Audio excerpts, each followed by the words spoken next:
السلام علیکم friends, welcome to کتاب نگری یوٹیوب چینل کتابوں کی نگری میں خوش آمدید۔ میں ہوں آپ کی ہوسٹ اقرا یاسین اور آج میں آپ کے لیے لے کر آئی ہوں میں آسما سعید کے قلم سے تحریر کردہ ناول جذبوں کی تجارت کے ایپیسوڈ نمبر 10 کو لے کر۔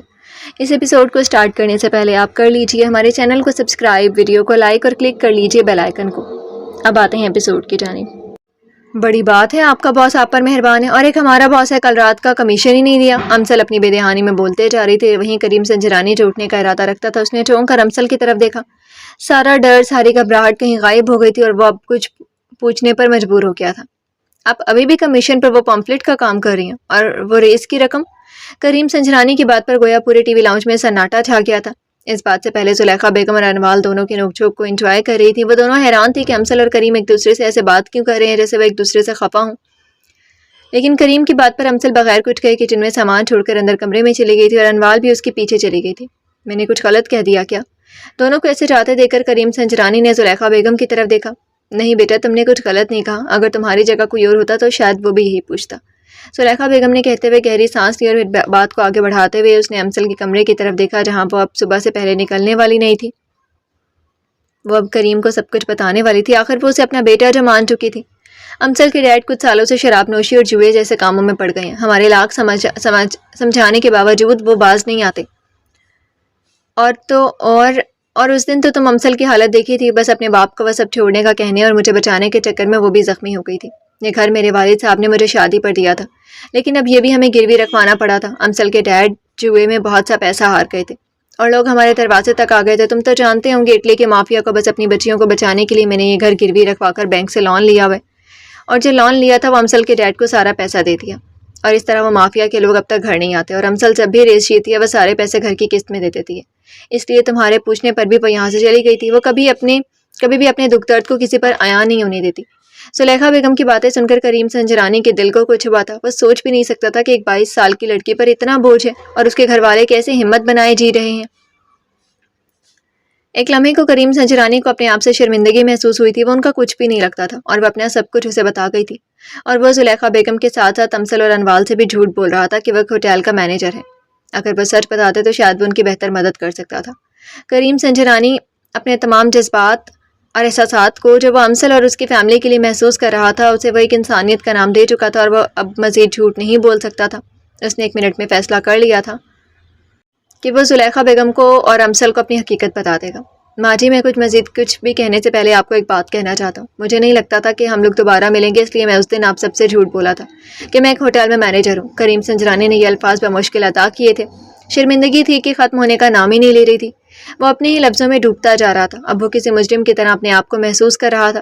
یہ سب سننے کے بعد زلیخا بیگم اسے گھر سے جانے کا کہتی ہیں یا معافی کا پروانہ دیتی ہیں؟ کریم سنجرانی کی بات ختم ہوتے ہی زلیخا بیگم ہلکا سا مسکرائی تھی۔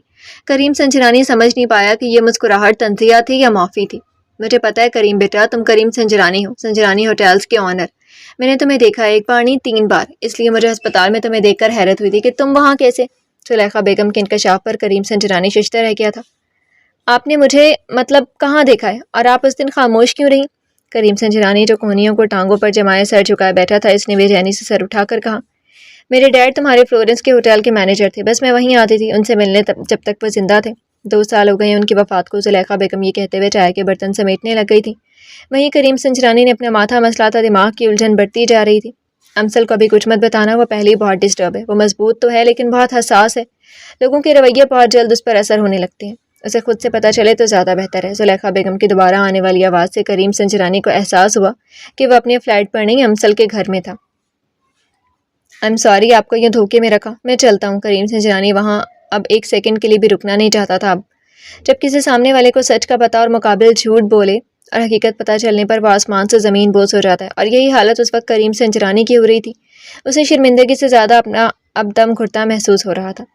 اب اس نے تو آج تک اپنے گھر والوں سے جھوٹ نہیں بولا تھا، تو یہاں کیسے بول گیا تھا؟ گھر سے باہر آتے ہی اس نے گہرا سانس لیا تھا۔ اندر کا غبار باہر کی سرد ہوا میں معلق ہو گیا تھا۔ گاڑی کا لاک اوپن کرتے ہوئے وہ اپنے فلیٹ کی طرف بڑھ گیا تھا۔ سلطان مینشن میں نگین بیگم اپنی ناکامی پر غصے سے آگ بگولا ہو رہی تھی۔ مرون رنگ کی ساڑی پہنے وہ ہاتھ میں موبائل لیے مسلسل احمد منصور کو کال کر رہی تھی، جس کا نمبر آگے سے بند جا رہا تھا۔ اس کا احمد منصور کے ساتھ ڈنر کرنا بھی بیکار رہا تھا۔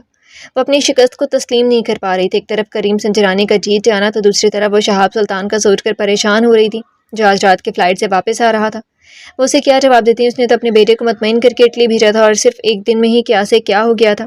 ابھی وہ ڈرائنگ روم میں اپنے گلے میں پہنی مالا کو اپنے دائیں ہاتھ کی انگلی سے گول گول گھماتے ہوئے آگے کا سوچ رہی تھی جب ملازم نے ایک پھولوں کا بوکے کے ساتھ ایک کارڈ لے کر ڈرائنگ روم میں داخل ہوا۔ بی بی جی، یہ سنجرانی ہاؤس سے آیا اور کہا ہے کہ آپ کو لازمی دے۔ ملازم سنجرانی ہاؤس کا پیغام دے کر چلا گیا تھا۔ وہیں نگین بیگم نے ایک نظر پھولوں کے بوکے پر ڈالتے ہوئے اس پر رکھے کارڈ کو ناگواری سے اٹھایا تھا۔ کارڈ کو کھولتے ہوئے اس پر لکھے الفاظ پڑھ کر نگین بیگم کا حلق تک کڑوا ہو گیا تھا۔ وہ ایک دعوت نامہ تھا جو کریم سنجرانی کے کیس جیتنے کی خوشی میں رکھا تھا۔ تمہیں برباد کر کے ہی چھوڑوں گی جہانگیر اور کریم سنجرانی۔ تمہاری دعوت کو خراب نہیں کیا تو میرا نام بھی نگین سلطان نہیں ہے۔ نگین بیگم نے کارڈ کو غصے سے زمین پر پھینکتے ہوئے اپنے موبائل سے کسی کا نمبر ملایا۔ وہ نگین بیگم نہیں، وہ ایک ناگن تھی جو جس کو ڈستی وہ دوسرا سانس نہیں لے پاتا تھا اور اب اس کا زہر کسی کی رگوں میں گھلنے جا رہا تھا۔ کریم سنجرانی گھر آ گیا۔ ایک اکیلے پن کے ساتھ اٹلی میں اتنا عرصہ رہ کر وہ کبھی خود کو اتنا غیر محفوظ محسوس نہیں کیا تھا جتنا وہ آج کر رہا تھا۔ وہ یہاں سے دور چلا جانا چاہتا تھا جہاں پر وہ اسی کیفیت سے نکل سکے۔ رضا نے ٹھیک کہا تھا، میں اس لڑکی کی طرف کچھ زیادہ ہی مائل ہو رہا ہوں، زیادہ ہی سوچ رہا ہوں، اور وہ بہت چھوٹی، ایک نازک گڑیا جیسی، سیپ کے موتی جیسی، جس کی چمک دل کو کھینچتی ہے۔ میں ایسا کیسے کر سکتا ہوں؟ میں اس کے سامنے خود کو کیوں بے بس کر لیتا ہوں؟ کیوں اس کی تکلیف، اس کا درد مجھے محسوس ہوتا ہے؟ مجھے کیوں گلٹی ہو رہی ہے ان سب سے جھوٹ بول کر؟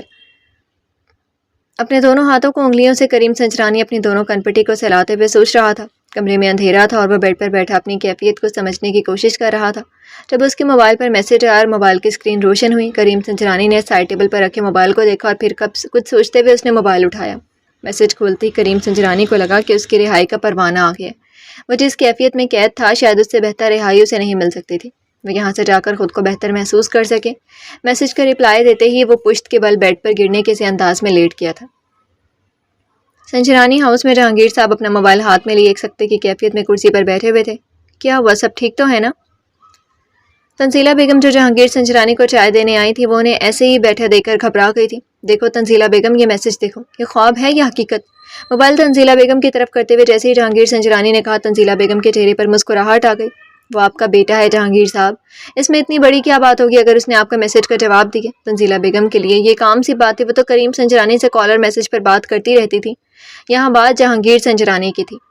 کریم نے کبھی ان سے میسج میں بات نہیں کی تھی۔ اگر کبھی جہانگیر سنجرانی کا میسج آ بھی جاتا تو وہ میسج کا جواب دینے کی بجائے کال کر لیتا تھا، اور وہ جہانگیر سنجرانی کو تب بھی میسج پر جواب دیتا جب وہ خود اپسیٹ ہوتا۔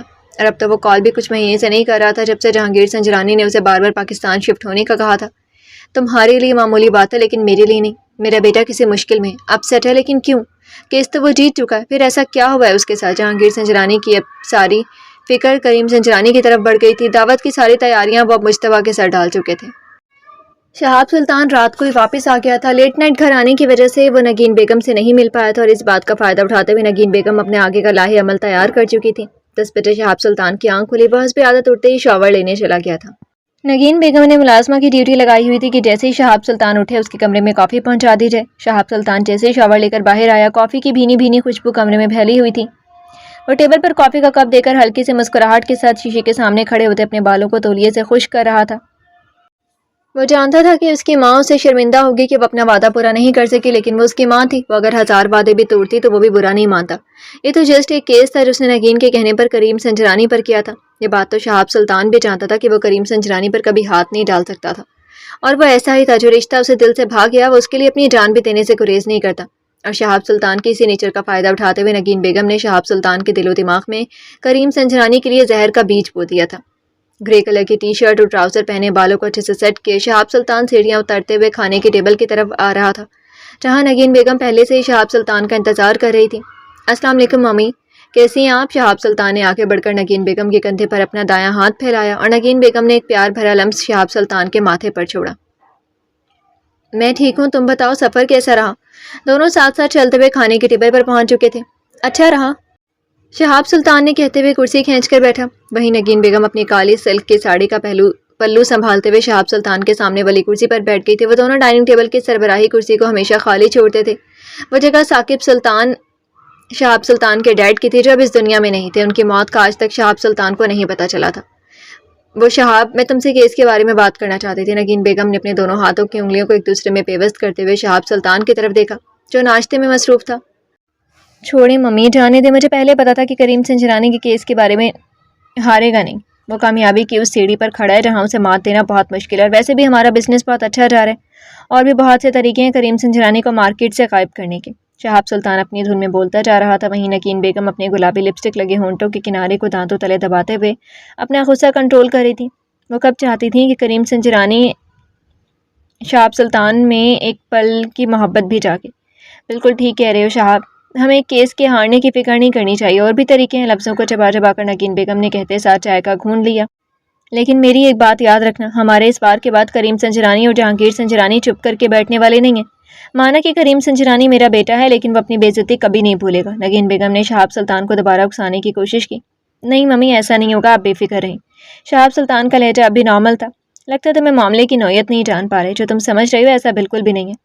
اب دیکھو، انہوں نے کریم سنجرانی کے کیس کے جیتنے کی خوشی میں ہمیں دعوت دی ہے، یہاں سے دیکھ لو وہ ہمیں کس لیول پر رکھتے ہیں۔ ٹھیک ہے، کیس جیت گئے تو دعوت رکھنا اور پھر ہمیں بلانے کا کیا جواز بنتا ہے؟ نگین بیگم کا اب کا چلایا گیا تیر سیدھا نشانے پر لگا تھا۔ شہاب سلطان نے یہ بات سنتے ہی ناشتے سے ہاتھ کھینچ لیا تھا۔ کیا ہوا، تم نے ناشتہ روک کیوں دیا؟ شہاب سلطان کو رومال سے منہ صاف کرتے دیکھ کر نگین بیگم نے لہجے میں مٹھاس لاتے کہا۔ بس ہو گیا میرا، مجھے آفس جانے کچھ ضروری کام ہے، شام کو ملتے ہیں۔ شہاب سلطان کرسی کھینچتے ہوئے اٹھا۔ اور وہ دعوت کا کیا؟ نگین بیگم نے نظریں اٹھائے شہاب سلطان کو دیکھا۔ ہم جائیں گے دعوت پر، بھائی کی خوشی کو بھائی مناتے ہیں، یہی سب کو دیکھنا ہے۔ شہاب سلطان کہتے ہوئے اپنے کمرے کی طرف چلا گیا تھا، اور وہیں نگین بیگم تھوڑی کے نیچے اپنے سرخ نیل پینٹ لگے ہاتھ کو رکھے شاطرانہ مسکراہٹ سے مسکرا رہی تھی۔ تم کہاں جا رہے ہو؟ حارب نے کریم سنجرانی کو باہر جاتے ہوئے دیکھ کر کہا۔ مال تک جا رہا ہوں کچھ سامان لینے، کریم سنجرانی نے گاڑی کی چابی اٹھاتے ہوئے کہا۔ میں بھی چلوں ساتھ؟ حارب نے آنکھیں سکیڑتے ہوئے کریم سنجرانی کو کھا جانے والی نظروں سے دیکھا۔ وہ ویسے بھی کل سے کریم سنجرانی سے خفا سا تھا۔ نہیں، ضرورت نہیں ہے، میں نے گھر والوں کے لیے کچھ سامان لینا ہے، تم اپنی پیکنگ مکمل کر لو، آج شام کی فلائٹ سے ہم پاکستان جا رہے ہیں۔ کریم سنجرانی بات مکمل کرتے ہوئے فلائٹ سے باہر چلا گیا تھا، وہیں حارب منہ میں چپس کا ٹکڑا لیے شاکڈ میں تھا۔ مال کے اندر کافی گہما گہمی تھی، لوگ آنے والی کرسمس کی تیاریوں میں مصروف تھے۔ جس مال میں کریم سنجرانی گھر والوں کی شاپنگ کرنے کے لیے آیا تھا، وہیں امسل ایفا کے ساتھ اس کی کرسمس کی شاپنگ کرنے آئی تھی۔ ایفا یار، میں تو تھک گئی ہوں، تمہاری شاپنگ ہی مکمل نہیں ہو رہی، میں اب مزید نہیں چل سکتی، تم جاؤ اور میں یہیں تمہارا انتظار کرتی ہوں۔ امسل نے ایفا کو کہا، جو ایک مسکراہٹ کے ساتھ امسل کے ہاتھ میں جوس کا گلاس تھما کر آگے بڑھ گئی تھی، اور امسل وہیں مال میں سٹنگ ایریا کے باہر رکھی کرسی پر بیٹھ گئی تھی۔ کریم سنجرانی ہاتھوں میں شاپنگ بیگ لیے مال سے باہر نکلنے والا تھا جب اس نے شیشے کے دوسری جانب امسل کو کرسی پر بیٹھے جوس پیتے دیکھا۔ ایک لمحے کے لیے کریم سنجرانی کے اٹھتے قدم وہیں رک گئے تھے۔ نہیں، مجھے ایسے امسل کے پاس نہیں جانا چاہیے، اور میں کیوں جاؤں اس کے پاس؟ وہ تو کسی کے ساتھ شاپنگ پر آئی ہوگی، یہ اخلاقیات کے برعکس ہوگا۔ وہ کیا سوچے گی میں کیوں اس کے پاس آیا؟ نہیں، مجھے نہیں جانا چاہیے۔ کریم سنجرانی وہیں کھڑے شیشے کے اس پار امسل کو دیکھ کر سوچ رہا تھا، جو اپنا جوس پینے میں مگن تھی، اور کریم سنجرانی نے اپنے قدم آگے کو بڑھائے، اور اگلے کچھ منٹ میں کریم سنجرانی امسل کے سامنے کھڑا تھا، اور امسل جوس کا اسٹریپ منہ میں رکھے اپنے سامنے 6 فٹ کا چوڑی جسامت رکھے اس شخص کو اپنی نیلی آنکھوں سے دیکھ رہی تھی، جو اس کے اب نہ صرف حواسوں پر بلکہ دل پر قبضہ کر گیا تھا۔ جی تو فرینڈز، کیسی لگی آپ کو آج کے ایپیسوڈ؟ کمنٹ سیکشن میں ضرور بتائیے گا۔ پھر حاضر ہوں گے ناول کے نیکسٹ ایپیسوڈ کے ساتھ، تب تک کے لیے اجازت دیجیے۔ شکریہ، اللہ حافظ۔